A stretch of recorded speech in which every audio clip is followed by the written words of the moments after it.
serio? y por eso fue que me sacaron. ¿En qué tiempo tú tuviste cuando estaba Gladys Segarra? Y a ella la hemos traído para tratar este tema en el marco de noviembre y todas las actividades que hacemos relacionadas a la violencia contra la mujer.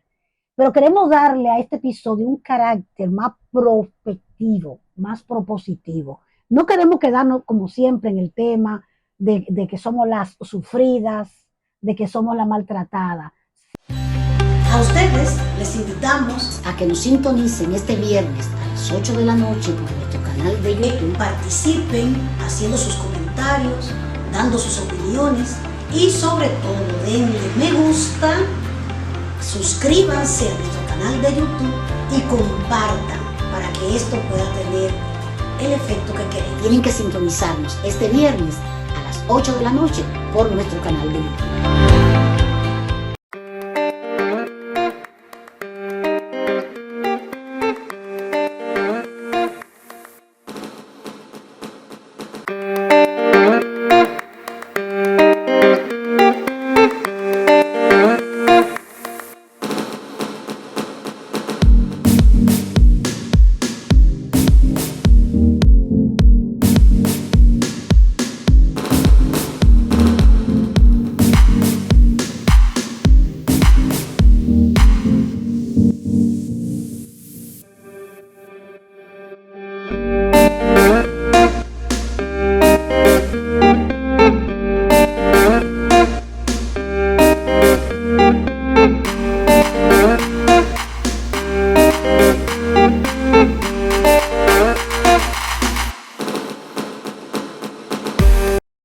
Hola mi gente, bienvenidos y bienvenidas una vez más a su programa Conversaciones sin Fronteras RD, donde hablamos de cosas importantes de manera relajada.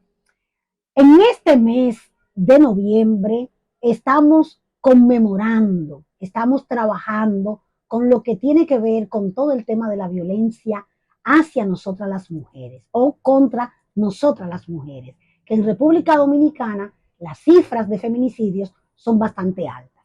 Pero antes de adentrarme en ese contenido y presentarle a mi querida invitada, quiero recordarles que se suscriban a nuestro canal, que le den me gusta a los episodios y que además compartan con sus redes sociales y familiares para que más personas puedan tener la oportunidad de ver todas nuestras producciones que son bastante educativas.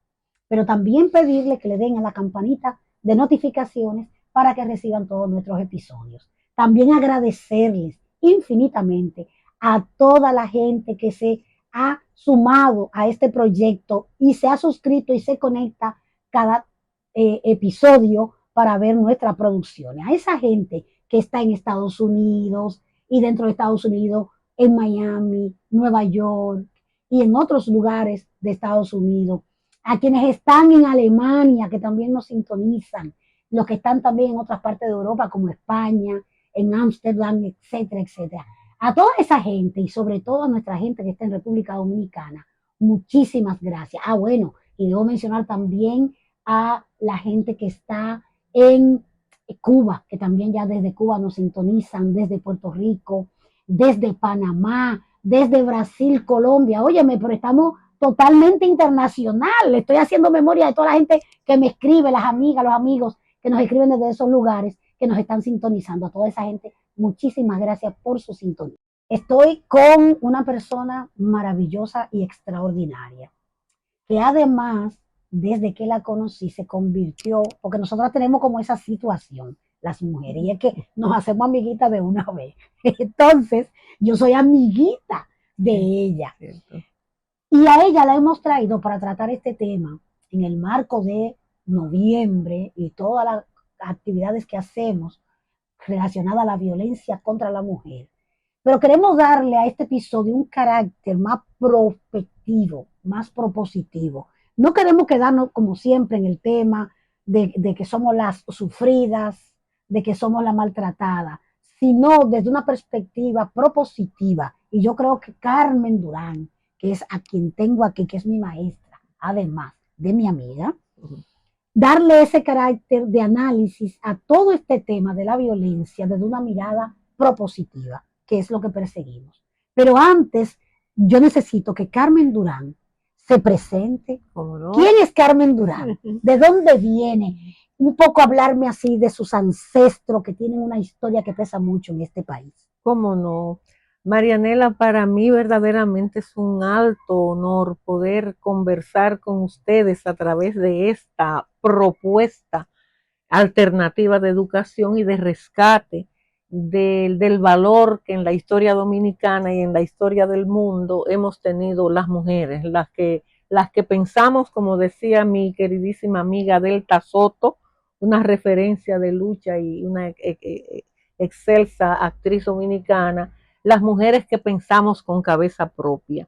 De manera que muchas gracias por la oportunidad de compartir contigo y con ese público femenino y masculino que por lo que escucho alcanza todos los continentes y sobre todo me pareció muy interesante la inclusión de nuestra realidad caribeña, que se incluye a Cuba, Puerto Rico, a las hermanas Antillas, a América del Sur. O sea, este es un espacio, lo que yo puedo felicitarles porque lo entiendo como una ventana abierta hacia la discusión y propuestas alternativas que hagan un rescate positivo de un tema tan permanente como es el tema de la violencia que se ha ejercido históricamente contra todas las mujeres del mundo. Bueno, hacer la presentación de mi persona pasa necesariamente por rescatar un poco mi pequeña historia familiar, familiar en el sentido de la familia consanguínea, porque para mí lo más importante es la familia social. Cuando introduzco temas que tienen que ver con rescatar valores en la historia dominicana, como por ejemplo María Trinidad Sánchez, Concepción Bona, las comunicadas, las mujeres del 19, digo que soy parte de esa familia social. De manera pues que en el caso específico que tú me sugieres que haga de presentar mi ascendencia, ¿verdad?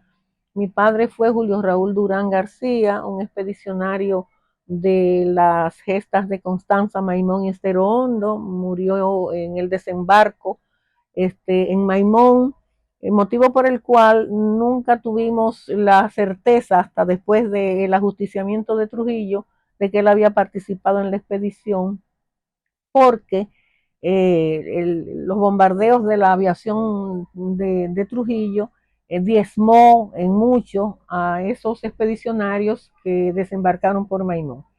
Julio Raúl viene de una tradición de lucha de los años 40, él era un obrero linotipista, se sentía orgulloso de su condición de tal, participó en la organización del Partido Socialista Popular, fue dirigente en Santiago y en el exilio del partido, en el tiempo en que la Juventud Democrática hizo un espacio de lucha por la apertura democrática del país, o sea que viene de una tradición familiar comprometida con los mejores valores de la sociedad dominicana. Aunque yo pienso que esas cosas no se heredan, yo sin embargo, o sea, no es una herencia genética, es una herencia cultural histórica, pero crecí en un ambiente donde se valoraba el sentido de la justicia, de la decencia pública, y eso yo creo que forma en mucho, y nosotras como educadoras que somos, entendemos que esos son valores que hace falta fomentar. Con relación al tema de la violencia que se ha ejercido históricamente contra las mujeres, yo pienso que aun cuando la historia oficial nos ha llevado de una manera consciente a hacer de estos temas coyunturales, por eso tomamos noviembre, porque hay una coyuntura histórica dolorosa para la humanidad y para la sociedad dominicana en particular, que es el 25 de noviembre del año de 1960.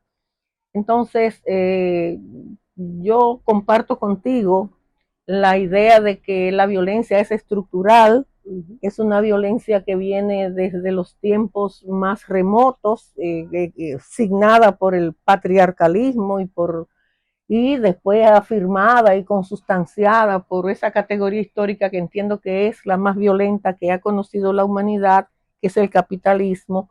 Y entonces son muchos los ejes, los factores que tendríamos que quizás considerar para, como tú sugieres, hacer de esto, como debe ser, un tema propositivo, alternativo, un tema de verdadero compromiso, de cambios que van desde el espacio doméstico y fundamentalmente el espacio público, porque es a nivel de las escuelas y de las propuestas educativas que tenemos que, en función de la aplicación de políticas públicas que realmente ayuden a superar el problema de la violencia contra las mujeres, que tenemos que hacer esfuerzos.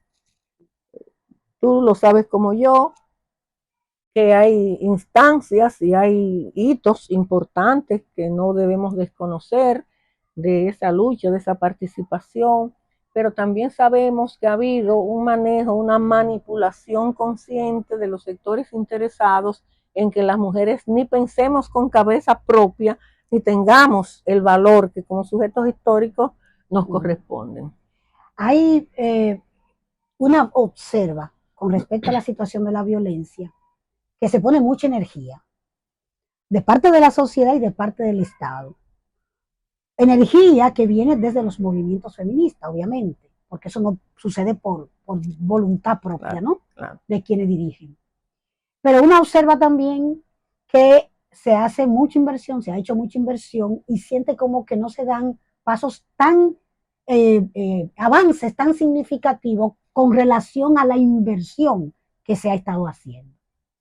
Y digo esto para preguntarle lo siguiente. ¿Cuál es el estado de situación en República Dominicana de la violencia que se ejerce contra o hacia las mujeres, partiendo de que, me gustaría que la reflexión nos la pueda dar desde el punto de vista estructural, maestra, porque se entiende, y se ha estado analizando en los últimos tiempos, he estado escuchando, que se ha querido categorizar que los hombres ejercen violencia por un tema de demencia.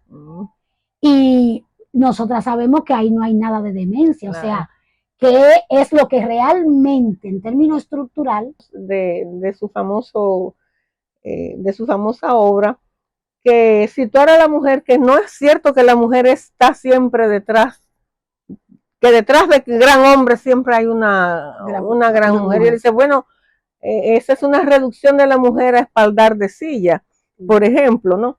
Entonces, ese es un cáncer en términos históricos. Y fíjese qué interesante, perdone que le interrumpa, porque entonces eso quiere decir que las guerras, las crisis humanitarias, están lideradas por el hombre. Claro que sí.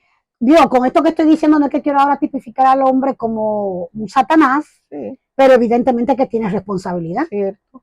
Camila Enríquez Ureña, que es una de las referencias más interesantes de producción intelectual vinculada al movimiento feminista y a todo lo que fue su ejercicio como maestra y como productora de textos fabulosos como el feminismo, sí le carga, porque tú te darás cuenta que hay valores y antivalores. El valor de la mujer sumisa, de la mujer que no piensa, de la mujer que siempre está subordinada frente a la audacia del varón y todo ese tipo de cosas que se manejan. Y se manejan en lo que conocemos como el currículum oculto en la casa.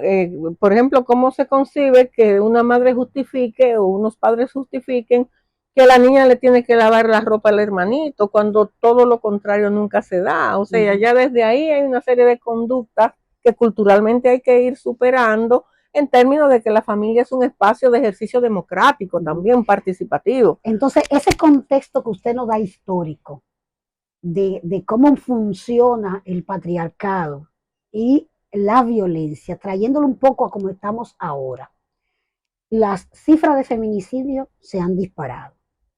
Y hemos vivido en cada época, y aquí tenemos detrás de nosotras las hermanas Mirabal, que nos han querido vender por los libros de texto, porque así lo estudié yo cuando me correspondió, y yo supongo que usted también, que las hermanas Mirabal fueron el resultado, su muerte fue el resultado de una pretensión amorosa de Trujillo. Sin embargo, nosotras posteriormente nos damos cuenta, cuando leímos a otras autoras, como usted, por ejemplo, que las hermanas Mirabal fueron un foco político, porque eran políticas, militantes.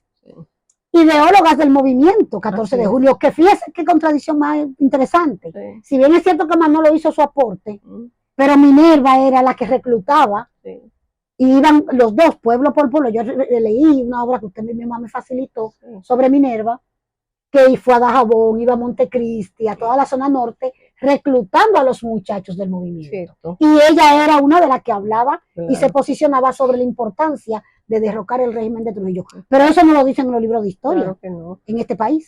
No lo dicen por lo mismo que estamos conversando. Las mujeres en términos de su rescate y participación como sujetos históricos han estado estigmatizadas en todas las épocas. Las que no eran marimachos como Juana Saltitopa para desvirtuar su derecho de luchar por la libertad y ser un sujeto participativo. Las que no eran marimachos eran locas como, sí, como la loca de Baní,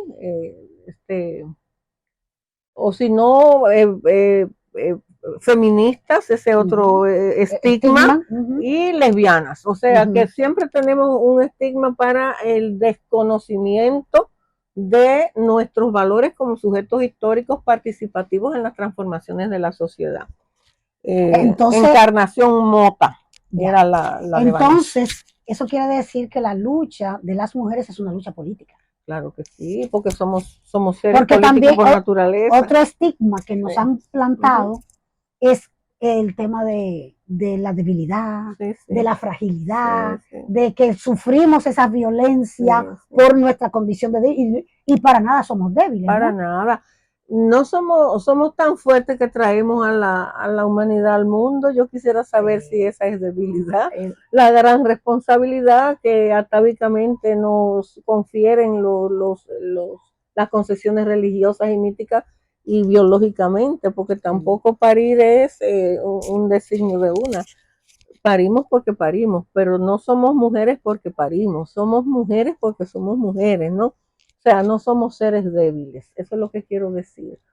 Pero somos sujetos de plena conciencia y somos sujetos políticos.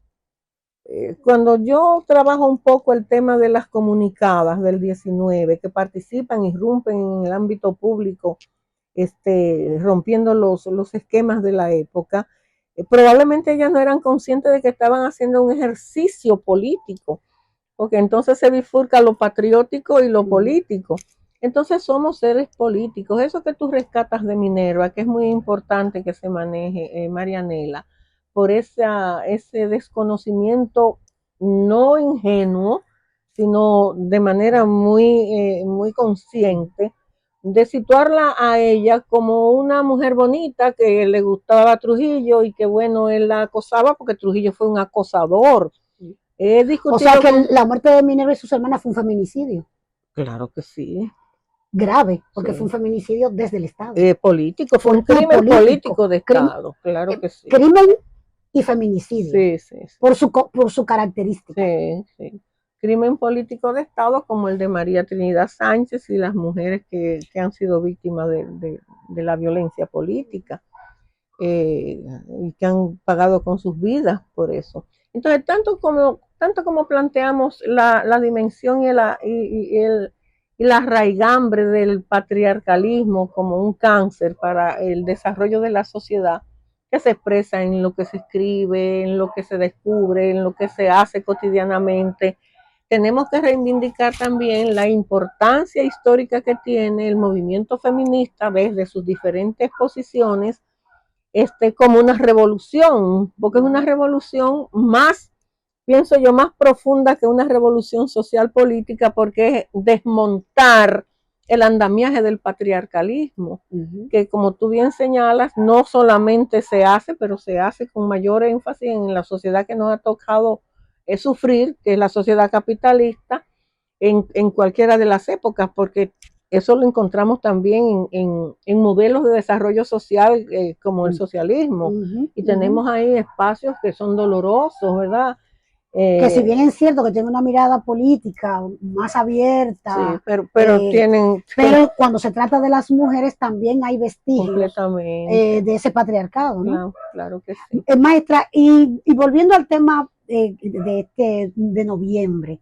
Y decía ahorita que República Dominicana se ha hecho un esfuerzo por el movimiento feminista y el empuje en términos legales, ¿no? Cierto. Y en términos de políticas públicas. Sin embargo, una siente que no hemos avanzado lo suficiente para la inversión que se ha hecho. ¿Cómo usted valora este momento en el que estamos, que incluso sentimos que hay una involución? Por lo menos yo siento que hay una involución de los logros que hasta ahora habíamos conseguido. Están las retrancas que desde las posiciones oficiales se imponen. Y el caso más patético lo tenemos con el asunto de la lucha por el reconocimiento de los derechos reproductivos de las mujeres dominicanas.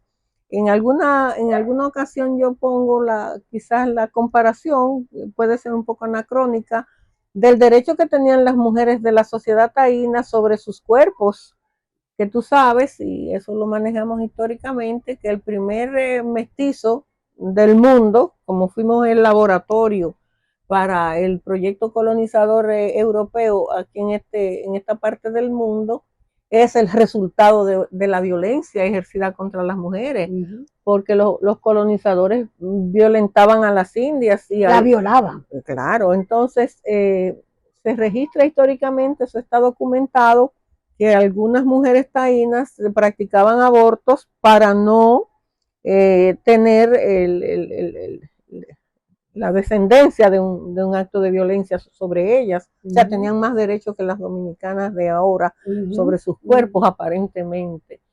Entonces, volviendo a ese punto de lo que tú percibes como involución, hay una figura mitológica que me ha llamado mucho la atención de la mitología taína, que es la ciguapa, que es esa mujer de pelo largo que dicen los que sugieren su existencia mitológica, con los pies hacia atrás. Entonces parecería que las dominicanas hoy día tenemos los pies hacia atrás en términos de lograr concreciones en ese sentido.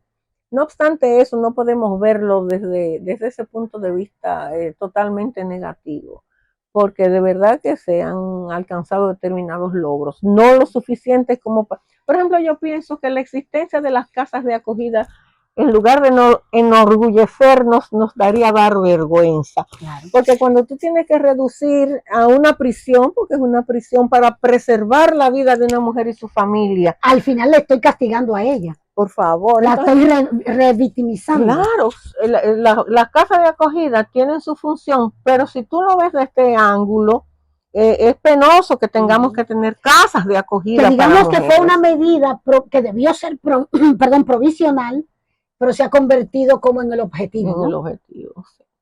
Y eso es altamente peligroso, porque no solamente a la mujer, es a la mujer y a los niños, y a las niñas que son parte de ese hogar, a los que lo sometemos a esa prisión. Así es.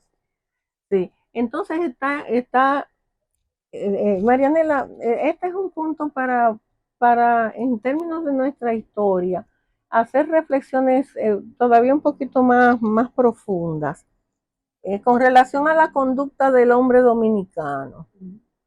Yo pienso que hay un reflejo, tal vez estoy siendo osada porque no es mi área de trabajo, plantearme el tema de la psicología social y de la conducta psicológica del macho dominicano, que en una frase tan sencilla la describe Manuel del Cabral de esta forma: en esta pequeñita geografía en donde la palabra macho es una catedral desde muchacho, pues tú ves que nació varón, se acabó el mundo porque nació varón. Entonces yo pienso que sí necesitamos reeducar al hombre dominicano, que nosotras hemos tenido una labor de reencuentro de nosotras como mujeres en términos de la historia, pero está planteada la necesidad de una reeducación, de una, digamos, superación de paradigmas con relación a la conducta del varón, que tiene mucho que ver, y esa es otra osadía de mi parte, plantearlo, con lo que ha sido el ejercicio político del despotismo, del autoritarismo, que se cimenta en el machismo. O sea que usted lo que me está planteando es que los varones tienen que comenzar a revisar su práctica. Claro que sí. Y a reinventarse Claro a que partir sí. de que no solamente es un tema que afecta a las mujeres, a ellos también, Lógico, claro que sí, a ellos también, ¿no? Se claro que supone, sí, claro que sí. en la medida en que los hombres, que además someten no solo a la mujer, ese patriarcado también somete a otros hombres. Cierto, sí, El tema es que entre un hombre que sufre sí. y una mujer que sufre, Eh, ella lleva más desventaja claro. en todo ese escenario Y como quiera lo político. debilita como ser Y humano. por Lo supuesto, debilita por como ser supuesto. humano, porque por ejemplo, el hombre como la mujer es un ser tierno. ¿Y cómo tú vas a decir que los hombres no lloran? Pues sí lloran Claro que y sí. tienen sentimientos como los tiene uno. Pero entonces en términos de la conducta social se les castra esa manifestación humana Que de toda ser esa humanos. acumulación los enferma. Ave María. Porque tengo entendido que el cáncer de próstata Sí. es uno de los resultados de el reprimir esos sentimientos, esas Sí. sensaciones que se le dicen al hombre en términos culturales que debe reprimir. Sí, Entonces sí. no es sano. Sí, sí. Esta conversación obliga a una reflexión más amplia.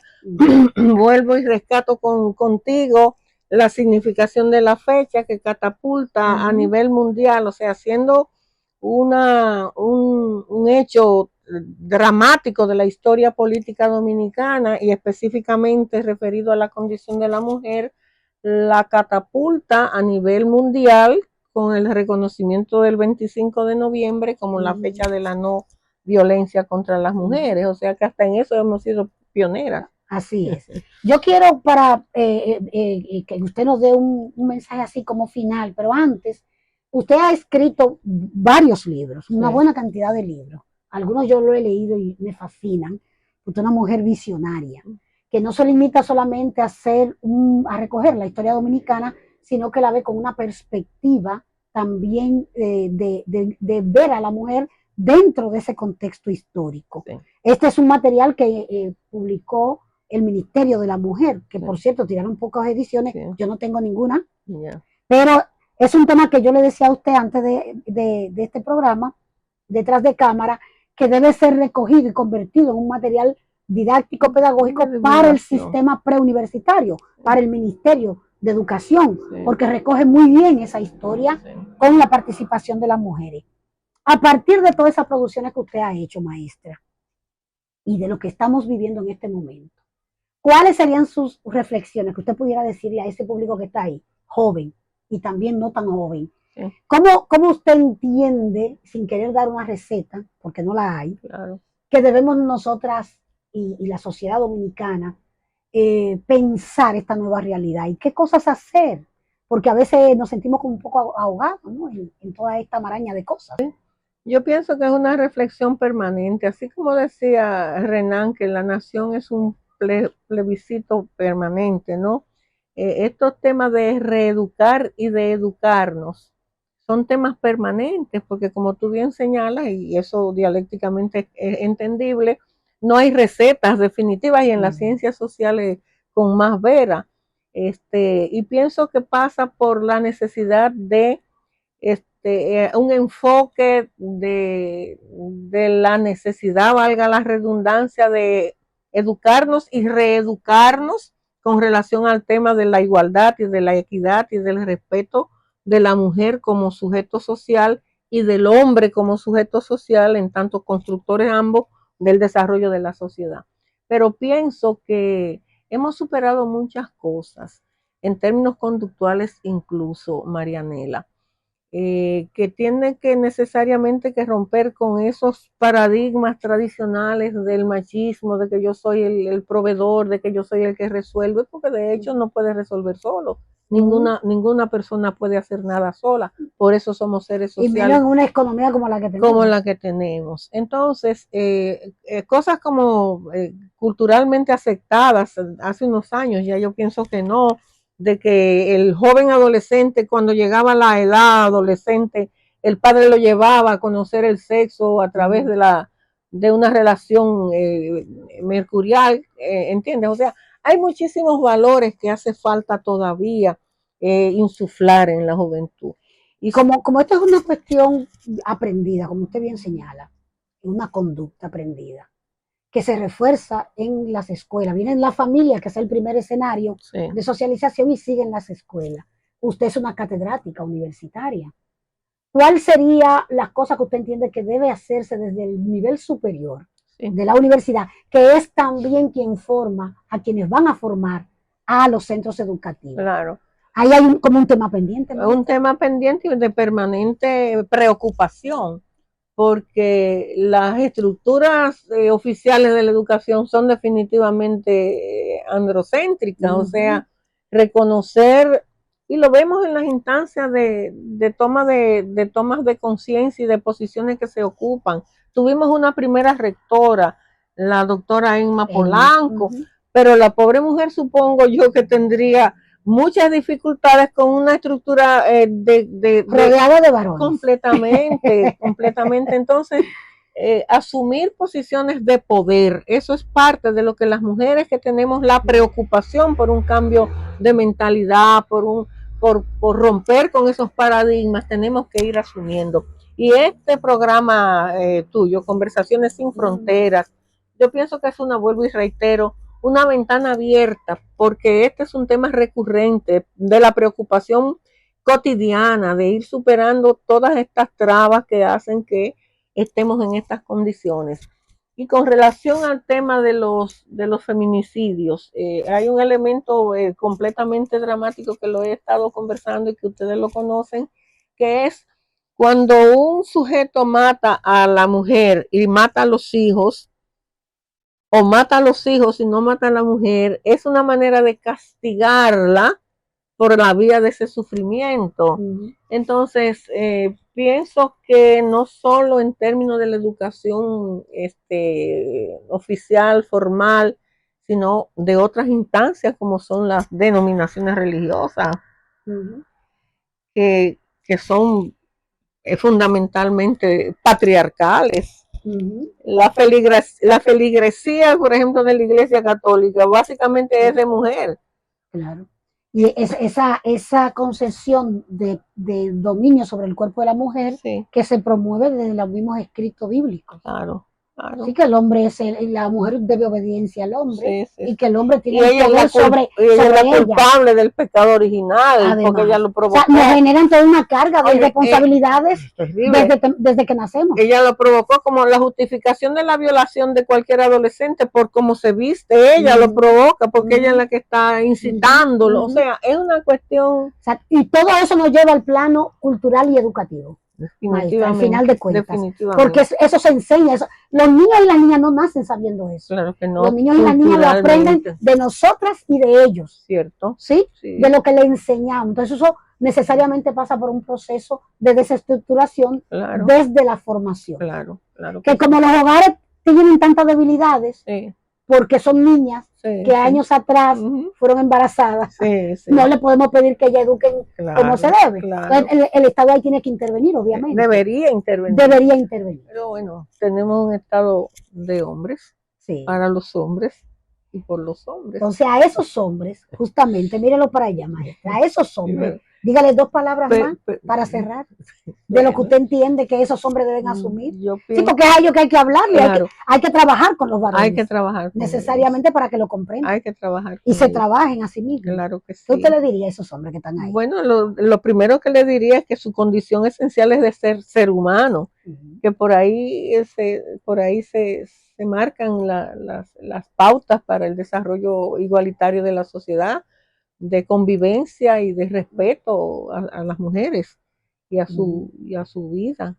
Hay una canción bellísima de divulgación de ese derecho de la mujer, que ya lo pusimos en una actividad que tuvimos conjuntamente. Y nada, hay que reeducarlos. Nosotras ya sabemos nosotras digo que también somos privilegiadas, porque el grado de alienación y de enajenación, claro, que sufre la mujer es, claro, patético. Sí, porque nosotras somos educadas también. Exacto, para eso. Sí. Y mucha de esa alienación viene justamente por el formato masculino. Por ejemplo, yo no puedo criticar que una mujer estéticamente se quiera hacer determinadas cambios, pero eso está inducido por Sí. por el sistema, Ujú. y son quienes Ujú.